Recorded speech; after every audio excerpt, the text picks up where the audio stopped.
So, in case you didn't know or haven't been following the news, idiotic clown Trump has decided to freeze a lot of government funding programs, nonprofits, SNAP, and many other organizations.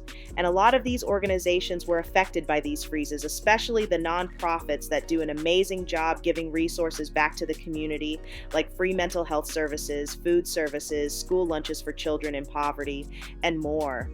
But many of the states affected decided to fight back. And recently, a judge ruled to pause the financial freeze for now. And here's what I have to say about all of this. For the people who voted for Trump, you should feel like idiots now. Because when he decided to freeze federal organizations like disability, Medicaid, and medical, many of you who voted for him blindly didn't realize or understand that this would affect you too.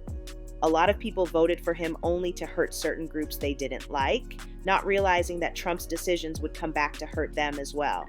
Now, many Trump supporters are regretting their choice because it's affecting them. It's affecting their jobs, their families, or their Medicaid. In my opinion, that's what they get for not choosing wisely when they voted, and for voting based on Trump's promises and lies. Now, they're stuck looking stupid and worried because they or their families are worried about their jobs or Medicaid.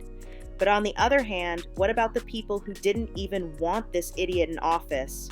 Why should they have to pay the price because of ignorance, negligence, and incompetence? What frustrates me the most is the lack of compassion I'm hearing from some people. Many are saying they don't care if federal funding for organizations gets cut because they have good jobs and they're fine. But what about your family, your friends, or your neighbors who benefit from these government programs?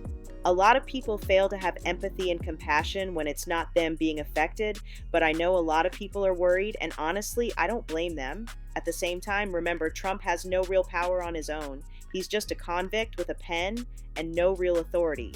The freeze he put in place is illegal, and anyone with his criminal record and character should have never been in office to begin with. So let's hope and pray that Congress and the judges see this and dismiss his attempts to hurt Americans. But in the meantime, let's all work on empathy and compassion for the lives of others who are or will be affected by this. It's not just about politics, it's about real people's lives. But I'd love to hear your thoughts.